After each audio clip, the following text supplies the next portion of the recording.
زموږ د ننني پروګرام دوه برخې کړي. اولنۍ برخه به د ښاغلي افضل خان لالا په ویاړ کې زموږ چې څومره مشران راغلي دي د هغې باره کې به خبرې کوي، او دویمه غونډه چې ده هغه به موږ مشاعرې ته ورکړې ده. په هغې کې به زموږ چې کوم شاعران ملګري دي، د ادب سره تعلق لرونکي ملګري دي، هغوی به چې کوم د هغوی شعرونه خوښ یا به زموږ د ټول سره شریکوي. زه د پروګرام په دې برخه کې نسیم ستوري ته وینا کوم چې هغې راشي او د قامي ادبي دیرې په هکله باندې څو خبرې وکړي. نسیم ستوري صاحب. د لوی سختن په نوم چې واړه کائنات یې پیدا کړي دي. وطنونو ملګرو ستړي مه شئ، هر کله راشئ. دا قومي ادبي دیره چې زموږ د ټولو پښتنو ګډه دیره ده، د سمو دیره یې په دې خوا د خپلو خلکو چوپړ ته اوږه ورکړي. زموږ قومي ادبي دیرې موخه هم دا ده چې د خپلو مشرانو، اتلانو او د قلم د خاوندانو د کارنامو ستاینه وکړو.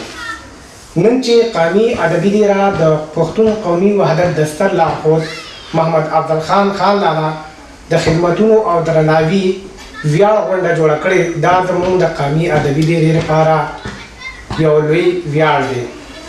زموږ قومي ادبي دیره په ټولو سیاسي ګوندونو او کلتوري ټولنو غږ کوي چې د پښتنو هغه مشران چې پښتونولۍ او د پښتو د ژبې پرمختګ لپاره کار کوي په ژوندینې وستایي، وپالي او د پښتنې خاورې د امن لپاره کوټلي ګامونه واخلي.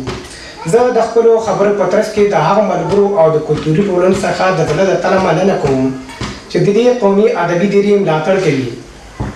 سربیره پر دې د کونړ بازار څخه چې زموږ په هر پروګرام کې مالي مرسته کړې او د پښتنو د کلتوري ټولنې مشر چې دغه ټولنه په اروپا کې د ټولنو مور یادېږي، ښاغلي محمد شیرین ګریوال څخه چې دغه تالاري ویډیا راکړی دی.